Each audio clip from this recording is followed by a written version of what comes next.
Bago magsimula, mag-subscribe ka na sa channel at i-like ang video para hindi mo makaligtaan ang anumang detalye ng kwentong ito na kahanga-hanga.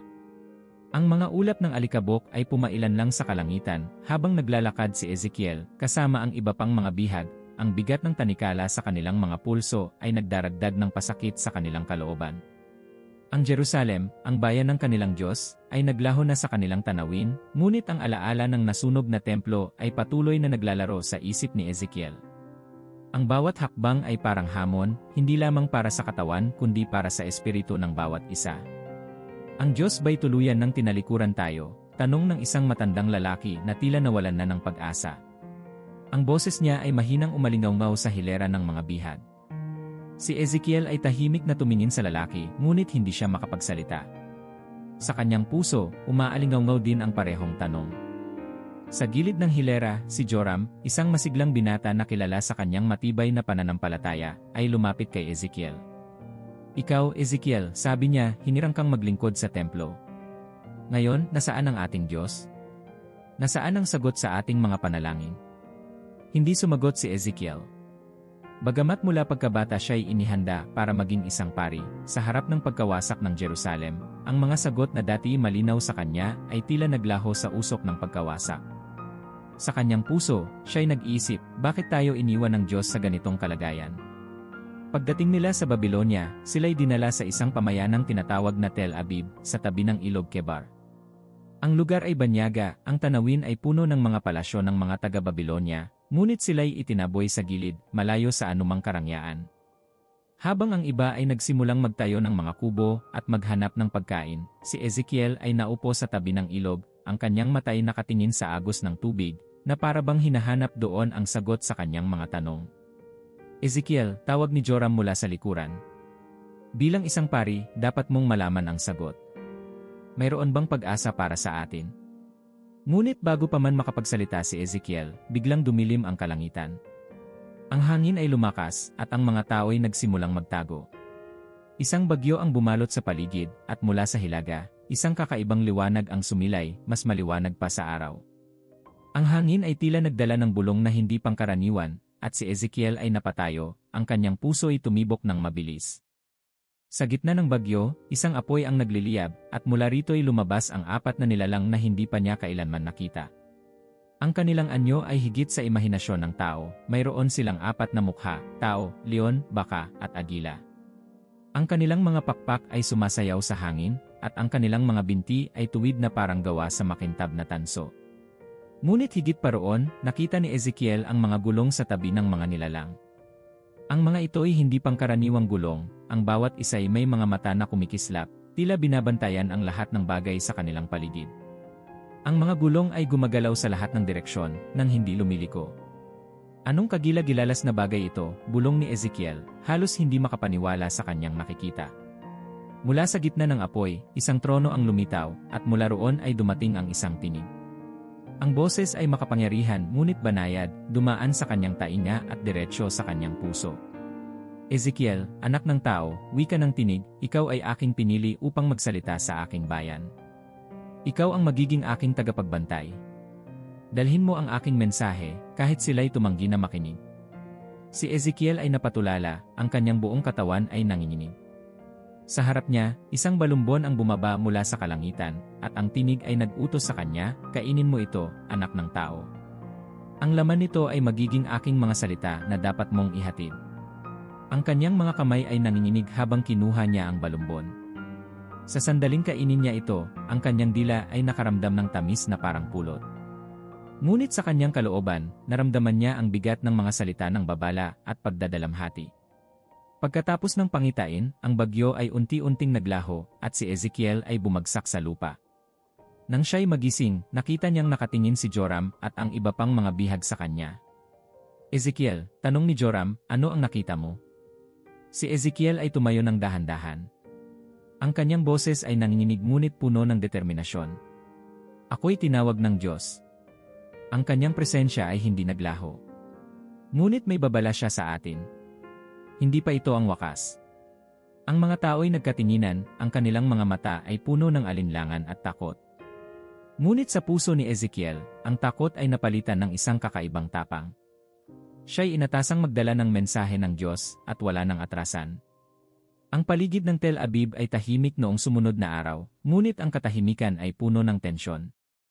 Sa kabila ng mga tanong at takot ng mga tao, si Ezekiel ay nanatiling malayo, nakaupo sa pampang ng ilog Kebar. Ang kanyang isipan ay tila isang bagyo, pinipilit alalahanin ang bawat detalye ng pangitain, bawat salita na sinabi ng tinig.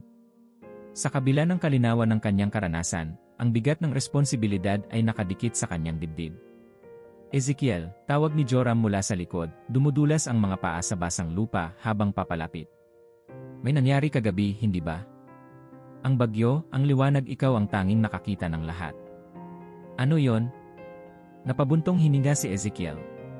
Gusto niyang magpaliwanag, ngunit paano niya maipapahayag ang bagay na hindi kayang unawain ng karaniwang tao? Ito ay higit pa sa akin, Joram, sagot niya ng mahinahon. Ang Diyos ay dumating sa kanyang kaluwalhatian. Tinawag niya ako upang magsalita sa kanyang bayan. Kung gayon, tanong ni Joram, ano ang dapat naming gawin?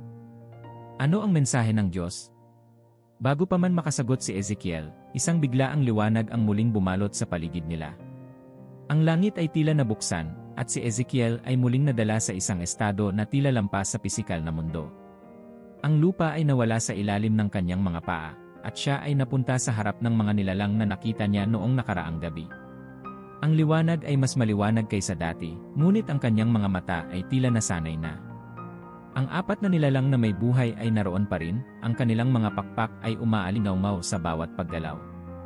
Ang mga gulong na puno ng mga mata ay umiikot sa paligid nila, ang bawat galaw ay kasing perpekto ng isang simponya. Ang boses na narinig niya noon ay muling nagsalita, ngunit ngayon ay mas malinaw, mas malapit. Ezekiel, anak ng tao, tingnan mo ang nakapaligid sa iyo. Tumingin si Ezekiel at nakita ang trono na umaangat mula sa gitna ng liwanag. Sa ibabaw nito ay isang anyo ng isang tao na nagniningning na parang apoy, ang liwanag ng kanyang presensya ay puno ng kadakilaan. Hindi napigilan ni Ezekiel ang kanyang sarili, siya'y lumuhod, ang kanyang mukha ay dumampi sa lupa.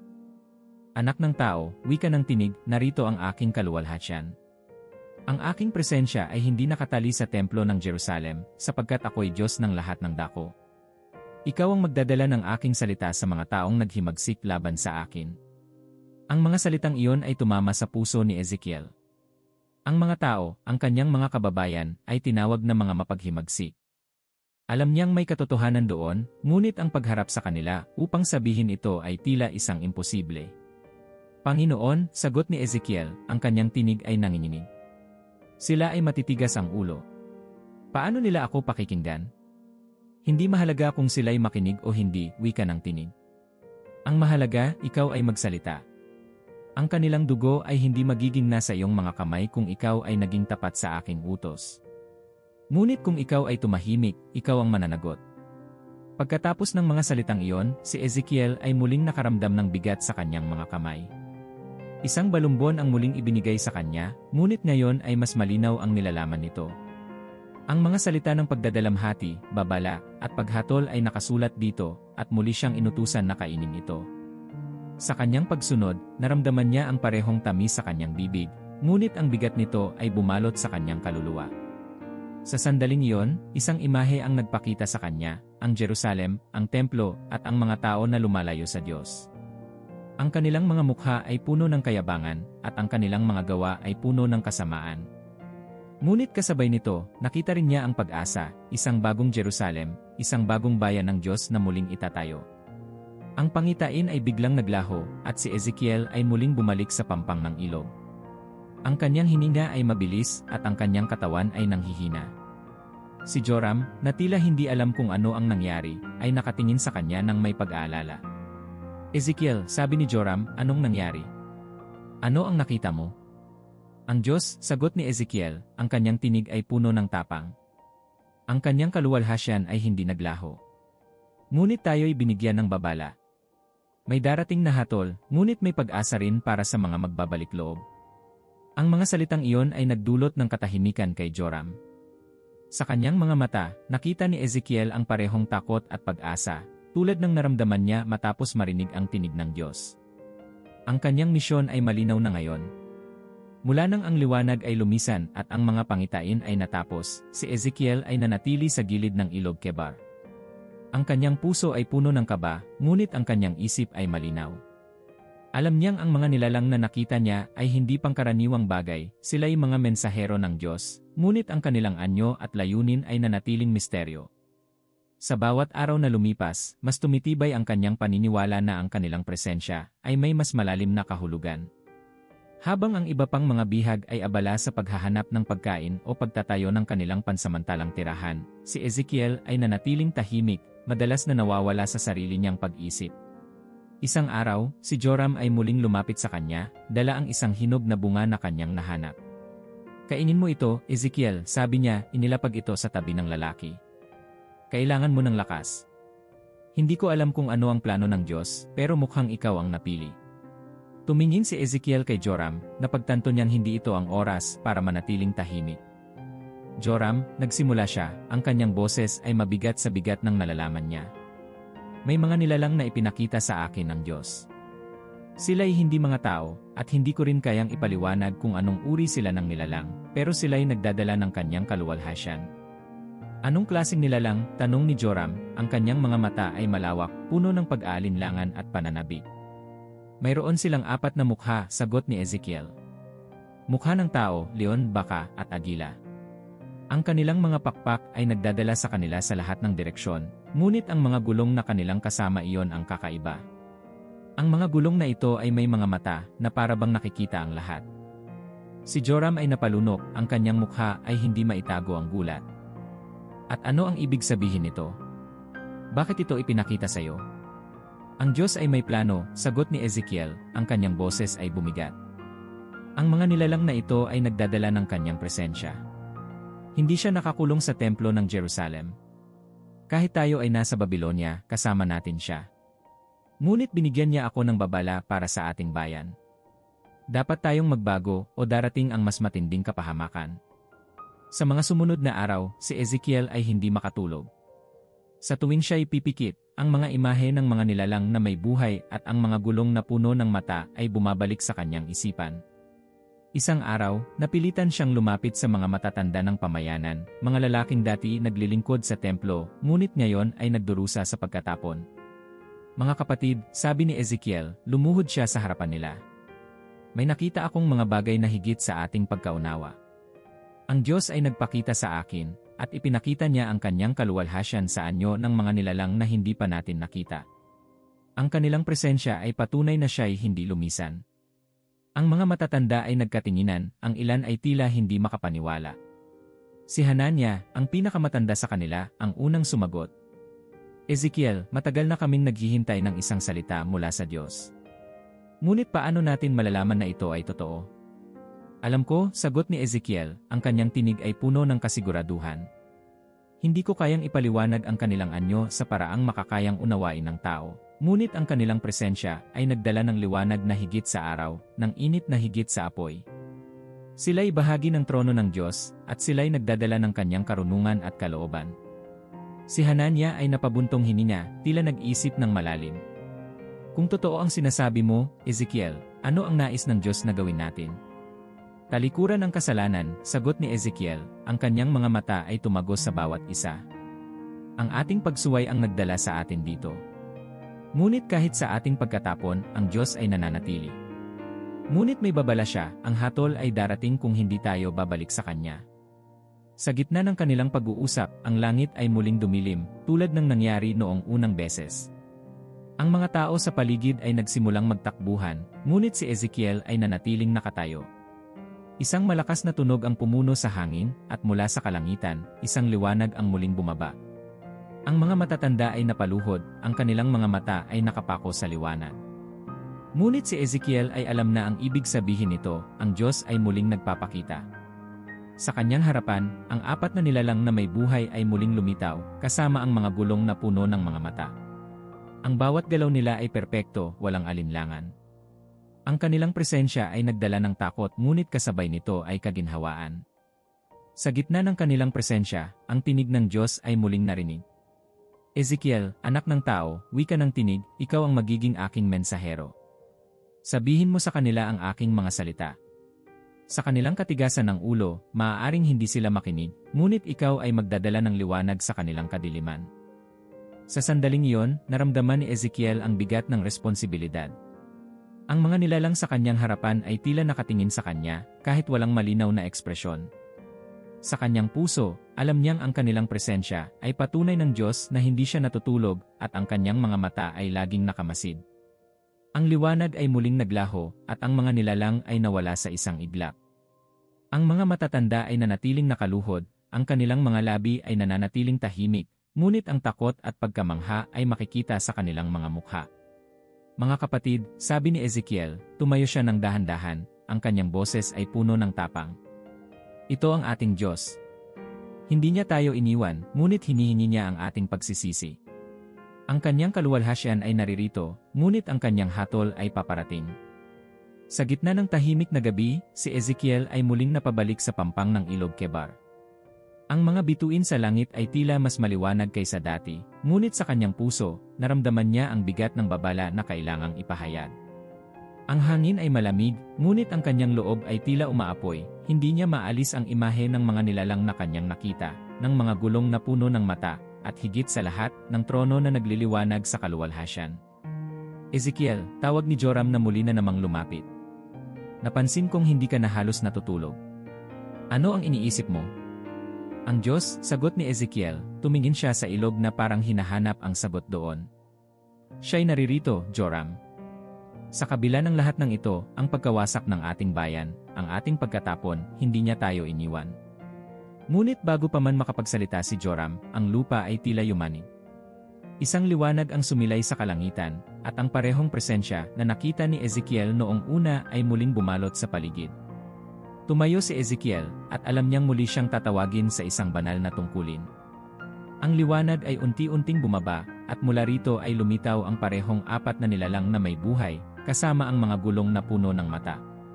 Ang kanilang galaw ay kasing perpekto tulad ng dati, at sa ibabaw nila, ang trono ng Diyos ay muling nagpakita, nagliliwanag sa kaluwalhasyan na hindi kayang ipaliwanag ng tao. Si Ezekiel ay agad lumuhod, ang kanyang mukha ay nakadikit sa lupa. Ang kanyang puso ay puno ng kaba, ngunit ang kanyang loob ay puno rin ng tapang. Alam niya na ito ay higit pa sa isang pangitain, ito ay isang direktang pagharap sa kaluwalhasyan ng Diyos. Anak ng tao, wika ng tinig mula sa trono. Ang boses ay puno ng kapangyarihan ngunit puno rin ng habag. Ako ay naririto, hindi lamang sa Jerusalem, kundi kahit saan. Ang aking kaluwalhasyan ay hindi nakatali sa isang lugar. Naririto ako kahit sa gitna ng inyong pagkatapon. Ang mga salitang iyon ay tumama sa puso ni Ezekiel. Sa kabila ng lahat ng pagdurusa, ang Diyos ay hindi lumisan. Ngunit kasabay ng kaaliwang iyon, naramdaman niya rin ang bigat ng mensaheng kailangang ipahayag. Ezekiel, patuloy ng tinig, ikaw ay magsasalita sa aking bayan. Sila'y matitigas ang ulo, ngunit ikaw ay magiging aking boses. Hindi mahalaga kung sila'y makinig o hindi, ang mahalaga, ikaw ay maging tapat sa aking utos. Sa sandaling iyon, isang balumbon ang lumitaw sa harapan ni Ezekiel, hawak ng isang kamay na nagliliwanag. Ang balumbon ay umikot sa hangin, at ang mga salita ng babala, pagdadalamhati, at pag-asa ay nakaukit dito. Kainin mo ito, wika ng tinig, at ang aking mga salita ay magiging bahagi mo. Ang mga ito ay magiging matamis sa iyong bibig, ngunit mabigat sa iyong puso. Si Ezekiel ay nag-atubili, ngunit sa utos ng Diyos, kanyang inabot ang balumbon. Nang ito'y kanyang kainin, naramdaman niya ang tamis na parang pulot, ngunit kasabay nito ay ang bigat ng mga salitang kailangang ipahayag. Ang kanyang kaluluwa ay napuno ng mga salita ng Diyos, ngunit alam niyang ang mga ito'y hindi madali para sa kanyang bayan. Ngayon, anak ng tao, sabi ng tinig, tumayo ka at sabihin sa kanila ang aking mensahe. Sabihin mo sa kanila na ang kanilang mga gawa ay nagdala ng kapahamakan sa kanilang bayan, ngunit ako'y naririto pa rin, handang magpatawad sa mga magsisisi. Ngunit kung sila'y hindi makikinig, ang aking hatol ay darating. Pagkatapos ng mga salitang iyon, ang liwanag ay unti-unting naglaho, at si Ezekiel ay muling bumalik sa pampang ng ilog. Ang kanyang katawan ay nanghihina, ngunit ang kanyang espiritu ay puno ng kakaibang lakas. Sa paligid niya, ang ilan sa mga bihag ay nagtipon-tipon, ang kanilang mga mata ay puno ng takot at pagkamangha. Ezekiel, tanong ng isa, ano ang ibig sabihin nito? Si Ezekiel ay tumayo ng mabagal, ang kanyang tinig ay nanginginig ngunit puno ng tapang. Ang Diyos ay naririto. Hindi siya nawawala, ngunit hinihingi niya ang ating pagsisisi. Kung hindi tayo magbabalik loob, ang kanyang hatol ay darating. Ngunit para sa mga magsisisi, may pag-asa. Ang mga tao ay nagkatinginan, ang kanilang mga mukha ay puno ng alinlangan at takot. Ngunit sa kanilang mga mata, nakita ni Ezekiel ang isang bahagyang sinag ng pag-asa. Alam niyang ang kanyang tungkulin ay nagsisimula pa lamang. Ang mga araw na sumunod sa pangitain ni Ezekiel ay punong-puno ng bigat sa kanyang isipan. Bagamat malinaw ang utos ng Diyos, ang takot at pag-aalinlangan ay sumiksik sa kanyang puso. Ang bawat pagtingin niya sa kanyang mga kababayan, na puno ng pagdurusa at kawalang pag-asa, ay nagdadala ng tanong, paano nila matatanggap ang mensahe ng Diyos kung sila mismo'y nawalan na ng pananampalataya? Sa umaga, si Ezekiel ay lumakad papalayo mula sa kanilang pamayanan sa Tel Aviv, tinungo ang isang tahimik na bahagi ng Ilog Kebar. Naroon si Joram, nakaupo sa isang batong malapit sa tubig, na waring hinihintay siya. Ezekiel, bungad ni Joram na tila nagtataka. Muli ka na namang nag-iisa. Hindi mo ba nararamdaman ang pangangailangan ng mga tao sa iyong paligid? Ikaw ang may mensahe.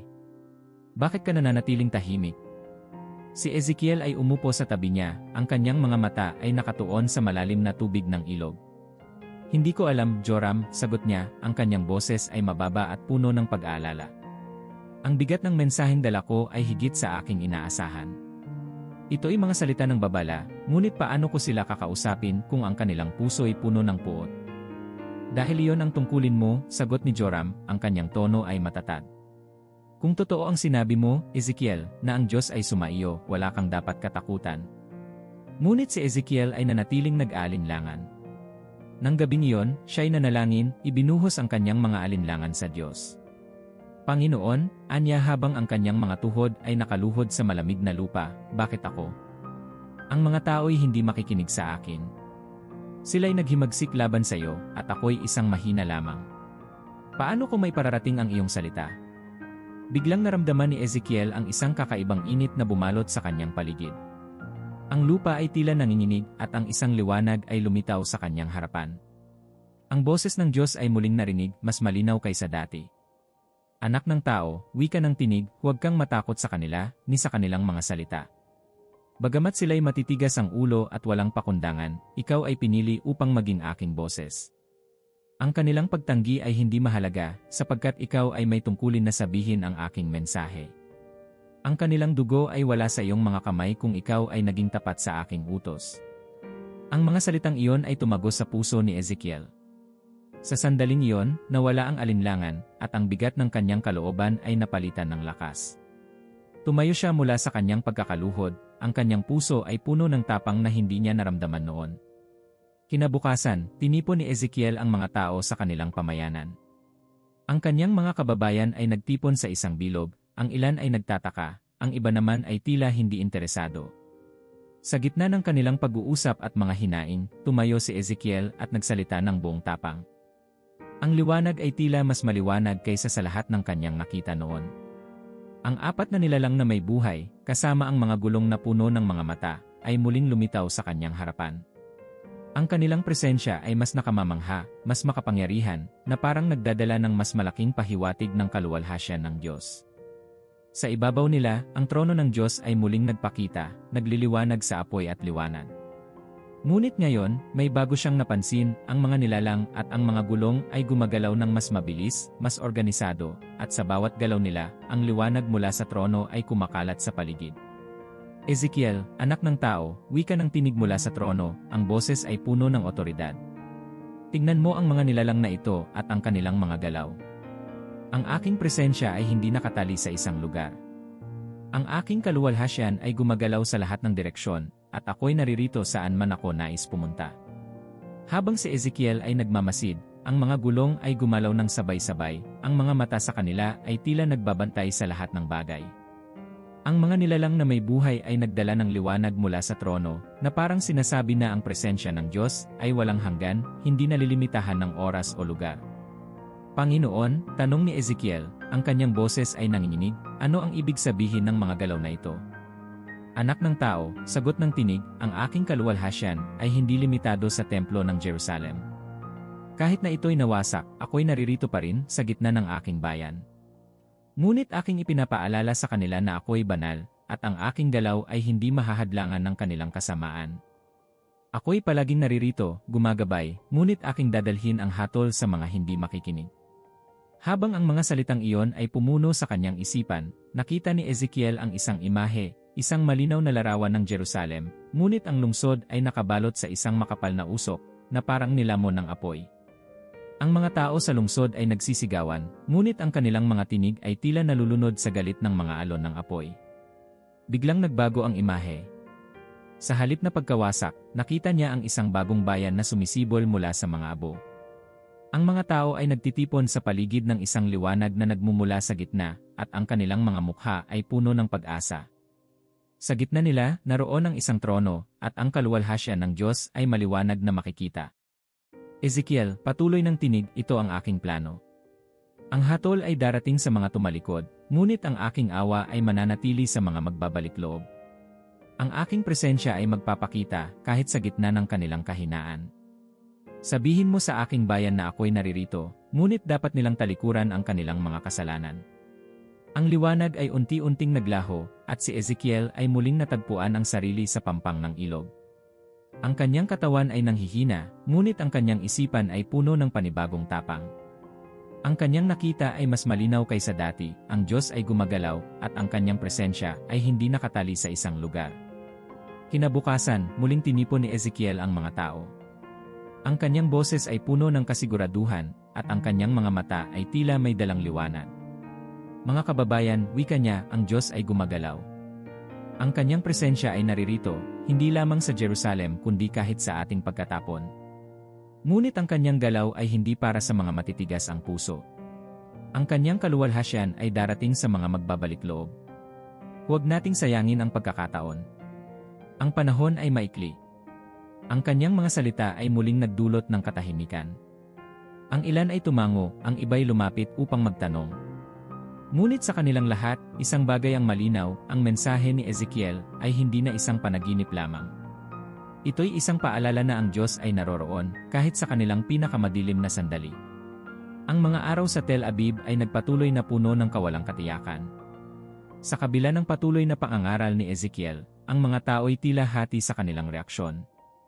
Ang ilan ay nagsimulang makinig, ngunit marami pa rin ang nagdududa. Ang kanilang kalagayan bilang mga bihag ay hindi nagbigay ng dahilan upang magtiwala, sa halip, ito ay nagpalalim ng kanilang galit at kawalan ng pag-asa. Isang hapon, habang si Ezekiel ay nananatiling tahimik sa kanyang kubo, isang grupo ng mga lalaki ang lumapit sa kanya. Ang kanilang mga mukha ay puno ng galit, ngunit sa kanilang mga mata, may bahid ng takot.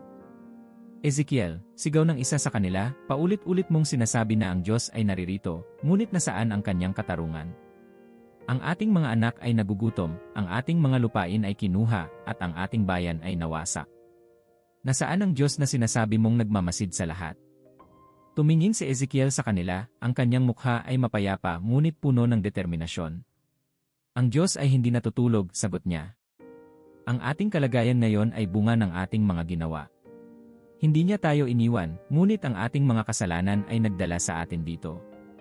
Mga kasalanan, tanong ng isa, ang kanyang boses ay puno ng puot. Bakit tayo ang pinarurusahan? Bakit hindi ang mga dayuhang sumakop sa atin? Ang kasalanan ng bayan ay hindi nakikita sa mga mata ng tao, sagot ni Ezekiel. Ngunit sa mata ng Diyos, ang ating mga idolo, ang ating kawalang katarungan, at ang ating kawalang pagtitiwala sa Kanya ang siyang nagdala ng hatol na ito. Ngunit may panahon pa upang magbago. Pagkatapos ng usapan, si Ezekiel ay muling bumalik sa kanyang panalangin. Sa kanyang pag-iisa, isang bagong pangitain ang dumating sa kanya. Ang liwanag na kanyang nakikita ay tila mas malinaw, at ang kanyang pandinig ay puno ng tinig ng Diyos. Anak ng tao, wika ng tinig, ang hatol ay malapit na. Ang Jerusalem ay magiging abo, at ang aking bayan ay magdurusa ng higit pa. Ngunit ito'y hindi upang wasakin sila, kundi upang sila'y bumalik sa akin. Ikaw ang magdadala ng babala. Huwag kang matakot sa kanilang mga mukha, sapagkat ako'y sumasayo. Sa pangitaing iyon, nakita ni Ezekiel ang isang larawan ng lungsod ng Jerusalem. Ang mga pader nito ay natutupok ng apoy, at ang mga tao ay nagsisigawan habang sila'y nagtatakbuhan. Ang galit ng Diyos ay malinaw na nakikita, ngunit sa gitna ng apoy, may isang liwanag na patuloy na nagniningning, isang paalala ng kanyang presensya. Kinabukasan, tinipon ni Ezekiel ang mga tao upang ipahayag ang mensaheng kanyang natanggap. Ang kanilang mga mukha ay puno ng takot habang siya ay nagsimulang magsalita. Ang hatol ng Diyos ay darating, sabi niya ng malinaw. Ang Jerusalem ay mawawasak, at ang apoy ng kanyang galit ay tatama sa lahat ng tumalikod sa kanya. Ngunit ang kanyang awa ay naririto pa rin para sa mga magbabalik loob. Huwag nating sayangin ang pagkakataon. Ito na ang huling babala. Ang mga tao ay nagkatinginan, ang kanilang mga reaksyon ay magkakaiba. Ang ilan ay yumuko, ang kanilang mga mata ay puno ng luha. Ngunit ang iba ay nanatiling matigas, ang kanilang mga mukha ay puno ng pag-aalinlangan. Wala na bang natitirang pag-asa? Tanong ng isang babae sa harapan. Ang ating bayan, ang ating templo, lahat ay nawala. Ano pa ang natitira sa atin? Tumingin si Ezekiel sa kanya, at ang kanyang boses ay naging mas maamo. Ang pag-asa ay laging naririto. Ang Diyos ay hindi nawawala. Kahit sa gitna ng ating pagkawasak, siya'y naghihintay sa ating pagbabalik. Ngunit ang ating pagbabalik loob ay dapat maging totoo. Hindi ito tungkol sa mga ritual, kundi sa ating puso. Habang si Ezekiel ay nagsasalita, isang malakas na hangin ang biglang dumaan, at ang mga tao ay napatingin sa kalangitan. Para bang ang hangin ay nagdala ng isang hindi nakikitang presensya na nagpapaalala ng mga salita ni Ezekiel. Mga kababayan, dagdag niya, ang hatol ay hindi ang katapusan. Ito'y isang simula para sa mga magsisisi. Huwag nating hintayin ang araw ng pagkawasak bago natin kilalanin ang Diyos. Ang oras ay ngayon. Sa gabing iyon, si Ezekiel ay nagpalipas ng oras sa panalangin. Ang kanyang katawan ay pagod, ngunit ang kanyang espiritu ay puno ng determinasyon. Alam niyang ang mensahe ay hindi madaling tanggapin, ngunit ito ang katotohanan na kailangang marinig ng kanyang bayan. Mga kababayan, wika niya, ang kanyang boses ay malakas at puno ng kasiguraduhan. Ang Diyos ay nagsalita sa akin. Hindi niya tayo iniwan, ngunit may babala siya para sa atin. Ang ating pagsuway, ang ating kasalanan, ang mga ito ang dahilan ng ating kalagayan ngayon. Ngunit kahit sa gitna ng ating pagdurusa, ang Diyos ay naririto, at hinihintay niya ang ating pagbabalik loob. Ang ilan ay tahimik na nakinig, ngunit may ilan din na nagtaas ng kanilang mga tinig. Bakit namin paniniwalaan ang sinasabi mo, Ezekiel? Sigaw ng isang lalaki mula sa gilid. Kung totoo ang sinasabi mo, bakit hinayaan ng Diyos na mangyari ang lahat ng ito? Nasaan siya noong bumagsak ang ating templo? Ang mga salitang iyon ay tumama kay Ezekiel, ngunit hindi siya natinag. Ang Diyos ay naroroon, sagot niya. Ngunit tayo ang tumalikod sa Kanya. Ang Kanyang galit ay hindi walang dahilan, ngunit ang Kanyang awa ay nananatili. Ang hatol ay paparating, ngunit ang pag-asa ay ibinigay sa mga magsisisi. Habang si Ezekiel ay patuloy na nagsasalita, ang mga tao ay dahan-dahang natahimik. Sa kanilang mga mata, nakita niya ang parehong takot at pag-asa. Bagamat alam niyang hindi lahat ay naniniwala, naramdaman niya na ang ilan ay nagsimulang magtanong sa kanilang sarili, nagsimulang mag-isip kung ang sinasabi niya ay totoo. Pagkatapos ng pagpupulong, si Joram ay lumapit sa kanya. Ezekiel, wika niya, hindi ko alam kung ang lahat ay sumasang-ayon sa iyo, ngunit ang iyong tapang ay nagbigay sa amin ng dahilan upang mag-isip. Siguro, totoo ang iyong sinasabi. Si Ezekiel ay ngumiti ng bahagya, ngunit ang kanyang mukha ay nanatiling seryoso. Ang Diyos ang nagbibigay ng tapang, sagot niya. Hindi ako nagdadala ng sarili kong salita. Ako'y isang instrumento lamang.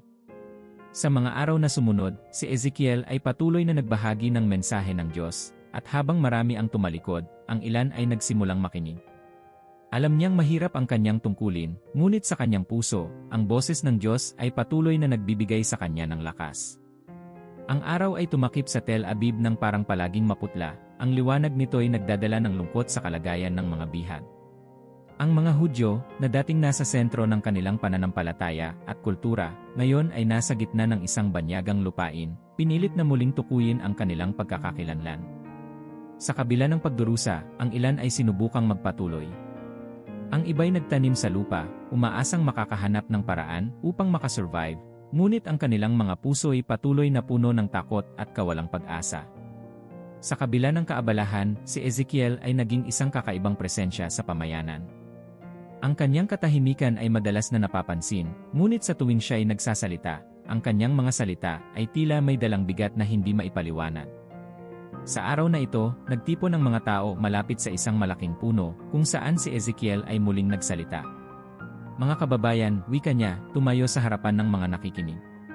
Narito tayo ngayon, malayo sa ating tahanan, sa ating templo. Tila iniwan na tayo ng Diyos, ngunit nais niyang iparating sa atin na hindi siya nawala. Ang ating kalagayan ay resulta ng ating mga ginawa. Ito ang bunga ng ating pagsuway. Isang lalaki sa likod ng pulutong ang biglang tumayo. Ezekiel, paulit-ulit mong sinasabi na ito ay bunga ng ating mga ginawa, ngunit paano namin ito babaguhin? Wala na ang ating templo. Wala na ang ating bayan. Ano pa ang natitira para sa atin? Tumingin si Ezekiel sa lalaki, ang kanyang mga matay puno ng tapang at pag-unawa. Ang natitira ay ang ating pananampalataya. Hindi kailanman iniwan ng Diyos ang kanyang bayan. Ang kanyang presensya ay naririto pa rin, ngunit hinihingi niya ang ating pagsisisi, ang ating pagbabalik loob. Ngunit paano, tanong ng isa pang babae. Paano tayo makakabalik kung ang lahat ng bagay na nag-ugnay sa atin sa Diyos ay nawasak na? Napabuntong hininga si Ezekiel, ngunit tumingin siya sa langit na parang nagnanais ng inspirasyon. Ang Diyos ay hindi nakatali sa isang lugar. Sa aking mga pangitain, nakita ko ang kanyang trono, ang kanyang mga nilalang na nagdadala ng kanyang kaluwalhatian. Ang mga ito ay gumagalaw sa lahat ng direksyon, nang walang hadlang. Sinasabi nito sa atin na ang Diyos ay hindi limitado sa Jerusalem. Ang kanyang kaluwalhatian ay naririto rin. Tahimik ang mga tao, ang kanilang mga mukha'y puno ng pag-isip. Sa kauna-unahang pagkakataon, nakita ni Ezekiel ang isang bahagyang pagbabago. Ang ilan sa kanila ay tila nagkakaroon ng bagong pag-unawa, habang ang iba'y nananatiling hindi kumbinsido. Si Hanania, isa sa mga pinuno ng pamayanan, ay biglang nagsalita.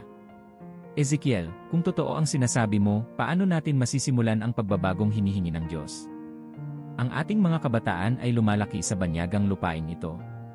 Ang ating mga tradisyon ay nawawala. Paano tayo muling babangon? Tumingin si Ezekiel kay Hanania, at sa sandaling iyon, naramdaman niya ang bigat ng kanyang misyon. Magsimula tayo sa maliit, sagot niya. Sa ating mga tahanan, ituro natin sa ating mga anak ang mga utos ng Diyos. Ipagpatuloy natin ang mga dasal at awit na minsang umaalingaw-ngaw sa templo. Ang Diyos ay naririto, at kung tayo'y magiging tapat, siya'y makikilala sa ating gitna. Habang lumilipas ang mga araw, si Ezekiel ay patuloy na nagbigay ng pag-asa at paalala. Ngunit hindi lahat ay tumanggap ng kanyang mensahe. Ang ilan sa mga tao ay nagpatuloy sa kanilang paghahanap ng mga sagot sa ibang paraan.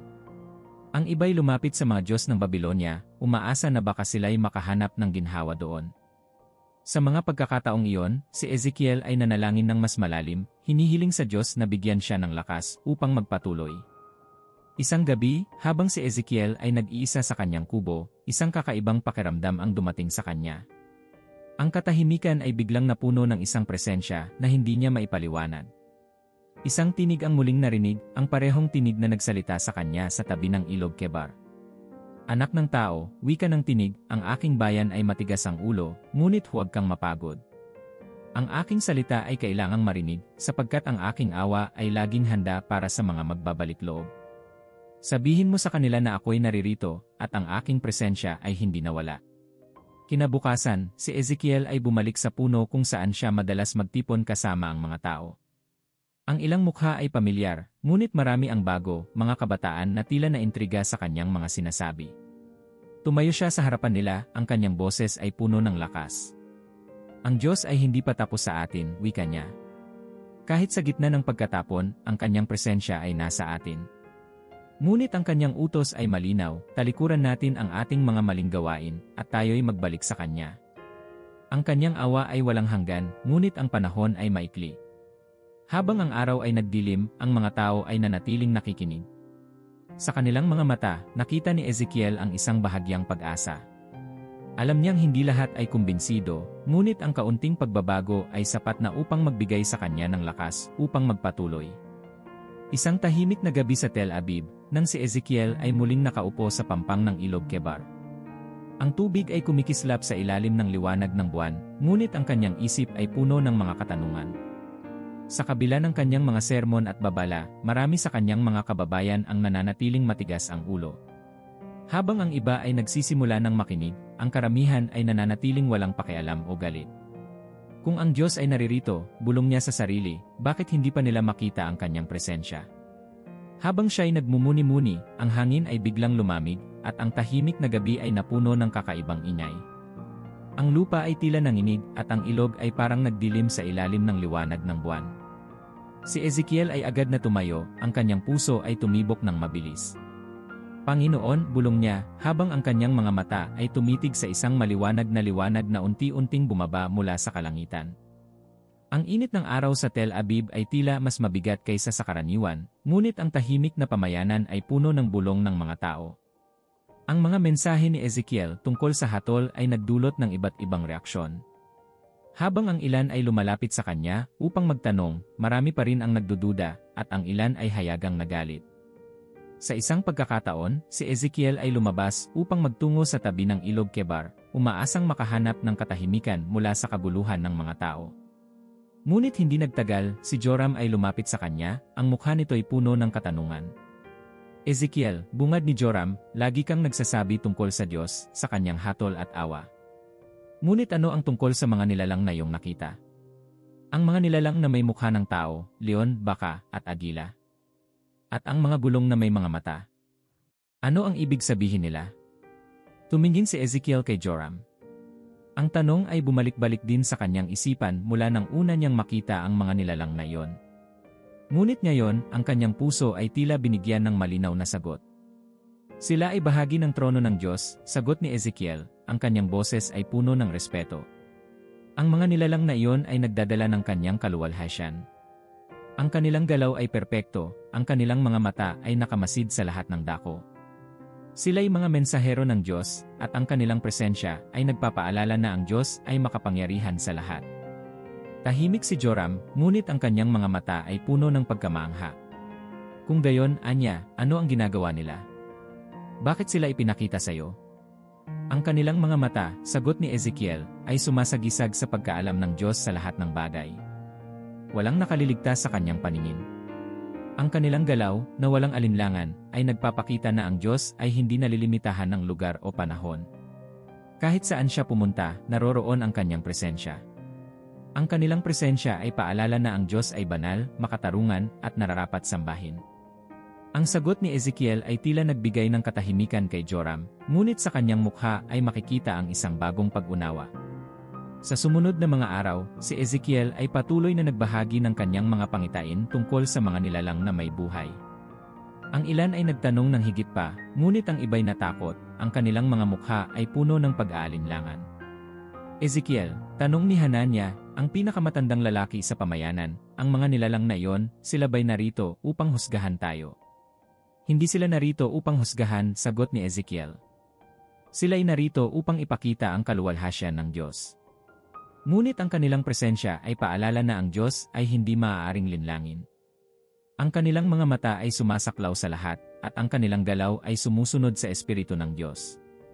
Ang kanilang presensya ay nagpapaalala na ang Diyos ay naririto sa lahat ng oras. Habang siya'y nagsasalita, isang batang babae ang lumapit. Ang kanyang mukha ay puno ng takot ngunit may kasamang pananabik.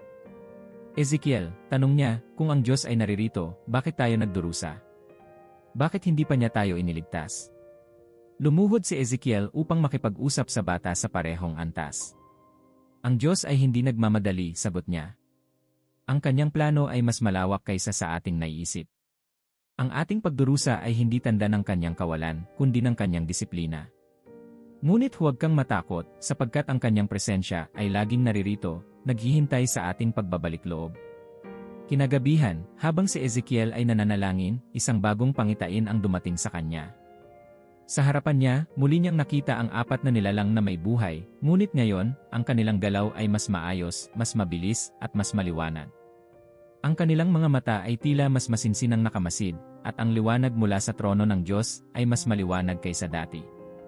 Ezekiel, anak ng tao, wika ng tinig, ang mga nilalang na ito ay nagpapaalala sa aking bayan na ako'y naririto. Sabihin mo sa kanila na ang kanilang bawat gawa ay hindi nakaliligtas sa aking paningin. Ngunit sabihin mo rin sa kanila na ang aking awa ay laging handa para sa mga magbabalik loob. Ang aking trono ay laging nakahanda para sa mga susunod sa aking daan. Pagkatapos ng pangitain iyon, si Ezekiel ay muling nagtipon ng mga tao kinabukasan. Ang kanyang mga mata ay puno ng panibagong tapang, at ang kanyang boses ay mas malinaw kaysa dati. Mga kababayan, sabi niya, ang Diyos ay hindi nawawala. Ang kanyang mga nilalang na may buhay ay nagpapaalala sa atin na ang kanyang presensya ay laging naririto. Huwag nating sayangin ang pagkakataon. Tayo'y magbalik loob sapagkat ang kanyang awa ay naghihintay. Ang mga tao ay tahimik na nakinig. Sa kanilang mga mukha, nakita ni Ezekiel ang pagkamangha, ngunit higit sa lahat, nakita niya ang isang sinag ng pag-asa na tila unti-unting sumisibol. Isang malamig na umaga sa Tel Aviv, nang ang mga tao ay muling nagtipon sa ilalim ng malaking puno malapit sa kanilang pamayanan.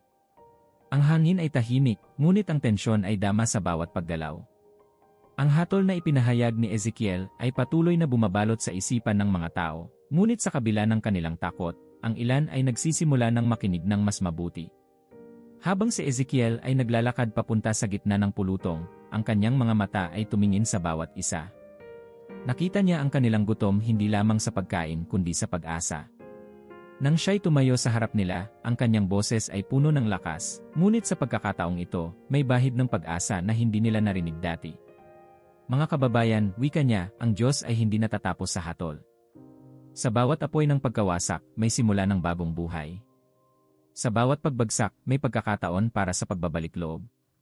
Huwag tayong mawala ng pag-asa, sapagkat ang Diyos ay nagpakita sa akin ng isang pangitain ng muling pagkabuhay.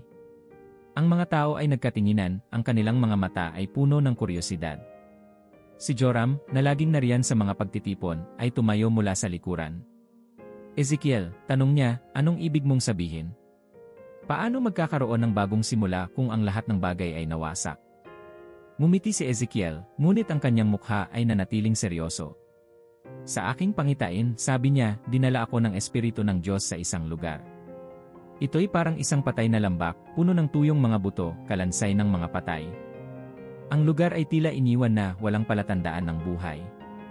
Ang kanyang mga tagapakinig ay tahimik na nakinig, ang kanilang mga mukha ay puno ng kaba.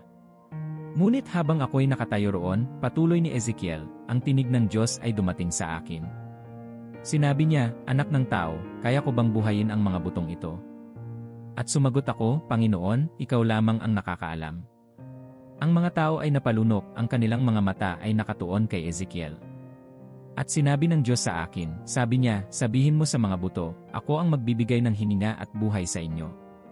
Magkakaroon kayo ng laman at balat, at kayo'y mabubuhay. At nang sinabi ko ang kanyang mga salita, ang lupa ay nagsimulang manginig. Ang mga buto ay nagsama-sama, at unti-unting nabuo ang mga katawan. Ang ilan sa mga tao ay napatingin sa kanilang paligid, na para bang inaasahan nilang makakita ng himala sa mismong sandaling iyon.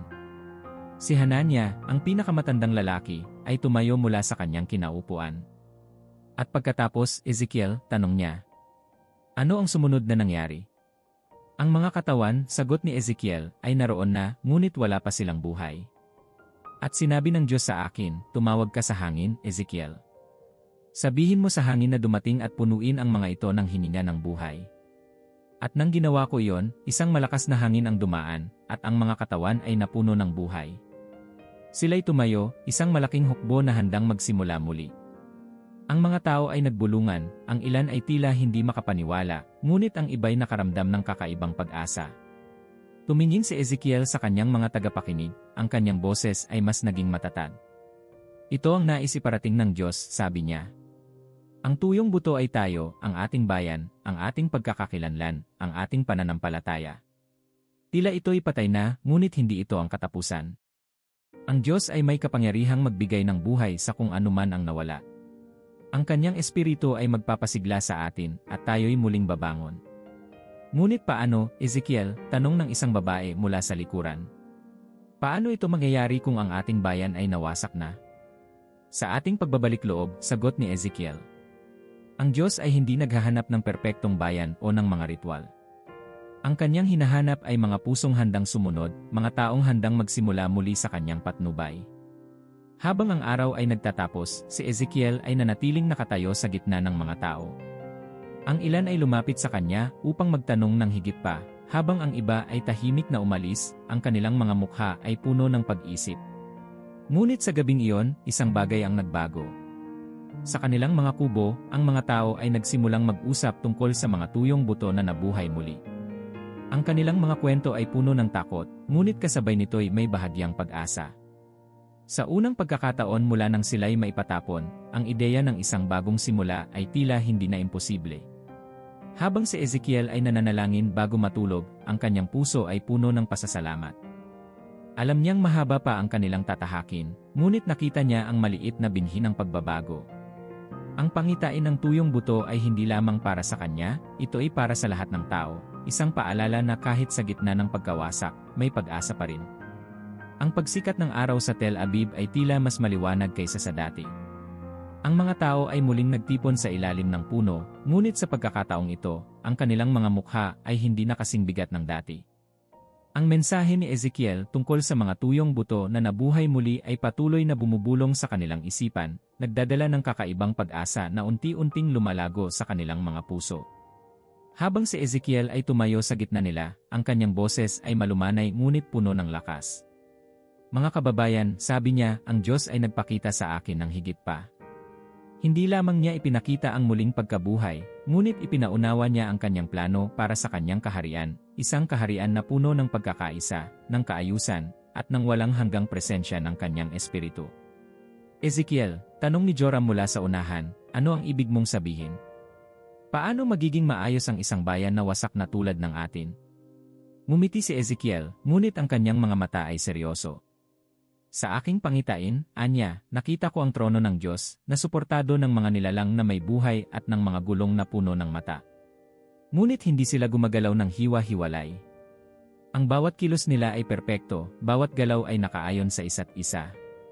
Ang kanilang pagkakaisa ay nagpapakita ng kaayusan ng kaharian ng Diyos. Ang kanilang galaw ay nagpapahiwatig na ang Diyos ay may plano, isang plano na hindi nasisira ng kasalanan ng tao. Ang mga tao ay tahimik na nakinig, ang kanilang mga mata ay puno ng kuryosidad. Ang mga nilalang na yon, patuloy ni Ezekiel, ay hindi gumagalaw ng sarili nilang kalooban. Ang kanilang galaw ay ginagabayan ng Espiritu ng Diyos. At ganoon din ang hinihingi niya sa atin. Tayo ay tinawag na magkaisa, na magtulungan, at naisuko ang ating kalooban sa kanyang patnubay. Sa ganitong paraan, ang ating bayan ay muling mabubuo.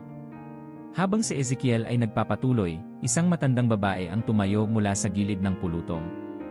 Ngunit paano tayo magtutulungan, tanong niya, kung ang ating mga puso ay puno ng galit sa isa't isa? Ang ilan sa atin ay nagtatalo tungkol sa kung sino ang may kasalanan ng lahat ng ito. Ang iba'y naniniwala na wala ng pag-asa. Tumingin si Ezekiel sa kanya, at ang kanyang boses ay naging mas maamo. Ang Diyos ay hindi naghahanap ng perpektong tao, sabi niya. Ang kanyang kaharian ay hindi nakasalalay sa ating kakayahan, kundi sa ating kahandaan na sumunod. Ang mga nilalang na kanyang ipinakita sa akin ay may iba't ibang anyo, tao, leon, baka, at agila. Ngunit lahat sila'y nagkakaisa sa paglilingkod sa Diyos. Ganoon din ang nais niya para sa atin. Tayo'y iba-iba, ngunit maaari tayong magkaisa sa kanyang layunin. Habang patuloy si Ezekiel, isang liwanag ang sumilay sa kanyang mukha, na parang siya ay puno ng isang bagong pag-unawa. Ngunit hindi ito ang lahat, sabi niya. Ang Diyos ay nagbigay ng bagong tipan sa atin.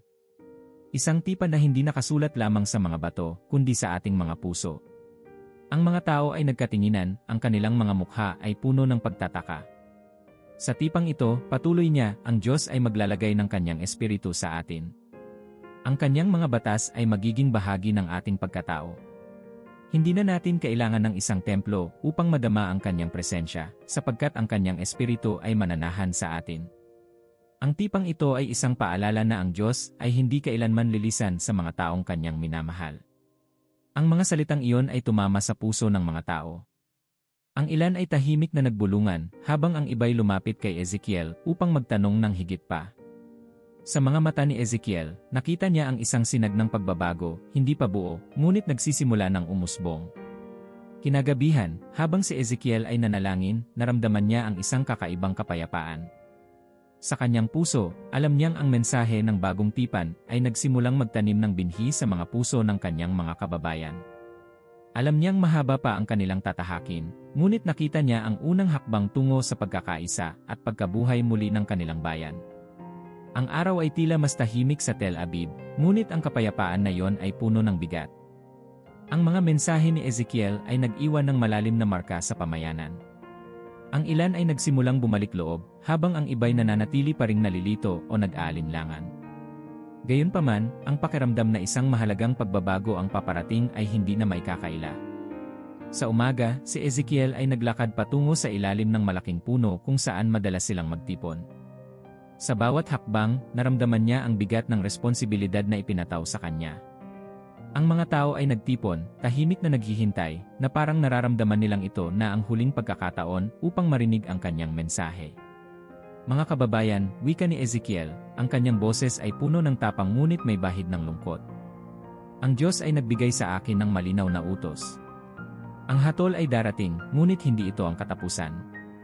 Ang awa ng Diyos ay naririto pa rin para sa mga handang magbago. Ngunit ang panahon ay maikli. Kailangan nating kumilos ngayon. Isang lalaki mula sa likuran ng tumayo, ang kanyang mukha ay puno ng takot. Ezekiel, tanong niya, hindi ba't sinabi mo na ang Diyos ay maawa? Bakit kailangan nating magmadali? Hindi ba siya laging nandyan upang magpatawad? Tumingin si Ezekiel sa lalaki, ang kanyang mga mata ay puno ng pagkaawa. Ang awa ng Diyos ay walang hanggan, sagot niya, ngunit ang ating mga pagkakataon ay hindi. Ang bawat araw na tayo'y nabubuhay sa kasalanan ay isa pang araw na nilalabanan natin ang kanyang kalooban. Ang hatol ay darating hindi dahil ang Diyos ay malupit, kundi dahil ang kanyang hustisya ay banal. Ngayon ang oras upang magbalik loob bago maging huli ang lahat. Ang kanyang mga salita ay nagdulot ng katahimikan. Ang ilan sa mga tao ay yumuko ang kanilang mga ulo, na para bang tinamaan ng bigat ng kanilang sariling kasalanan. Ang iba ay nagkatinginan, tila hindi alam kung ano ang gagawin. Ang Diyos, patuloy ni Ezekiel, ay hindi naghahanap ng perpektong tao. Hinahanap niya ang mga pusong handang magpakumbaba. Hindi mahalaga kung gaano kalayo ang ating nalakbay mula sa Kanya, sapagkat laging may daan pabalik. Ngunit ang daang iyon ay nangangailangan ng pagsisisi, ng tunay na pagbabago. Sa pagkakataong iyon, si Joram ay tumayo mula sa kanyang lugar. Ang kanyang mukha ay puno ng determinasyon. Ako'y handa, Ezekiel, sabi niya. Hindi ko alam kung paano magsisimula, ngunit gusto kong magbago. Gusto kong bumalik sa Diyos. Ngumiti si Ezekiel, ngunit ang kanyang mga mata ay puno ng emosyon. Ang unang hakbang, sagot niya, ay ang pagkilala na tayo'y nagkasala.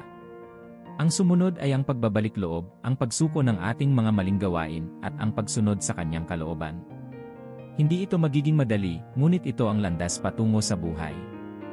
Habang ang araw ay lumubog, isa-isa, ang mga tao ay lumapit kay Ezekiel. Ang ilan ay nagsimulang magtanong kung paano magsisimula, habang ang iba ay tahimik na nanalangin. Sa kabila ng pag-aalinlangan ng marami, naramdaman ni Ezekiel ang isang pagbabago sa kanilang pamayanan, isang maliit na sinag ng pag-asa na unti-unting lumalago. Kinagabihan, habang si Ezekiel ay nananalangin, naramdaman niyang muli ang presensya ng Diyos. Ang kanyang tinig ay dumating, puno ng habag ngunit may bigat ng utos. Anak ng tao, wika ng tinig, ikaw ay naging tapat sa aking utos. Ang aking salita ay naipahayag. Ngunit tandaan, ang kanilang tugon ay nasa kanilang mga kamay. Patuloy kang magtiwala sapagkat ako ang magpapakita ng aking awa sa mga magbabalik loob. Sa sandaling iyon, si Ezekiel ay bumagsak sa lupa, ang kanyang puso ay puno ng pasasalamat.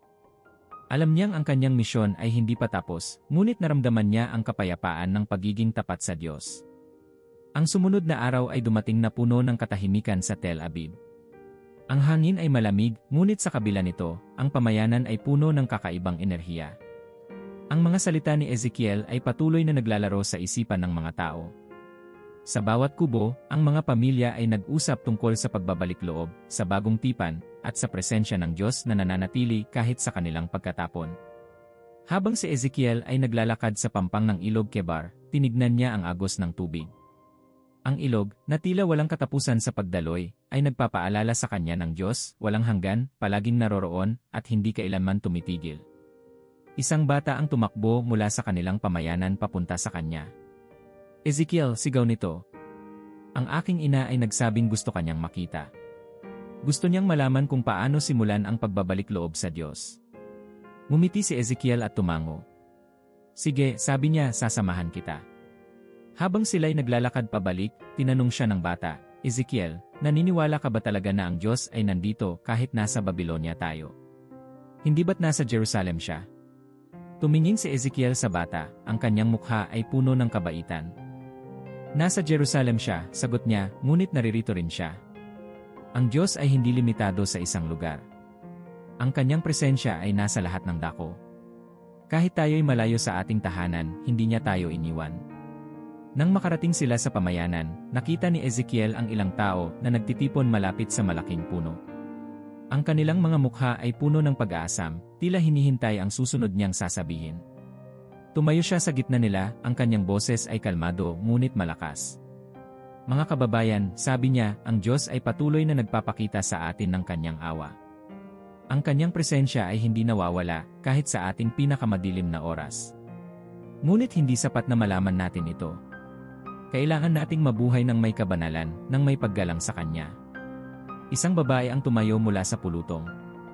Ezekiel, tanong niya, paano namin gagawin yon? Paano namin maipapakita sa Diyos na kami handa ng magbalik loob? Sa pamamagitan ng ating mga gawain, sagot ni Ezekiel. Huwag tayong magtago ng sama ng loob. Magpatawad tayo sa isa't isa. Magtulungan tayo, tulad ng mga nilalang sa trono ng Diyos na nagkakaisa sa bawat galaw. Ang ating pagsamba ay hindi lamang sa mga awit at dasal, kundi sa ating araw-araw na pamumuhay. Habang ang araw ay papalubog, ang mga tao ay nanatili sa paligid ni Ezekiel. Ang kanilang mga tanong ay tila walang katapusan, ngunit si Ezekiel ay nanatiling matiyaga. Alam niyang ang mga ito ay tanda ng kanilang pagkagising mula sa espiritual na pagkaantok. Kinagabihan, habang siya ay nag-iisa sa kanyang kubo, ang presensya ng Diyos ay muling dumating. Sa kanyang puso, narinig niya ang isang boses na puno ng kapayapaan. Anak ng tao, wika ng tinig, ang aking bayan ay aking babalikan. Ang kanilang pagbabalik loob ay magdadala ng bagong buhay. Sa kanilang kahinaan, ako ang magiging kanilang lakas. Ang aking presensya ay mananatili sa kanila mula ngayon at magpakailanman. Si Ezekiel ay lumuhod, ang kanyang puso ay puno ng pasasalamat. Alam niyang ang kanyang misyon ay umabot na sa isang mahalagang yugto.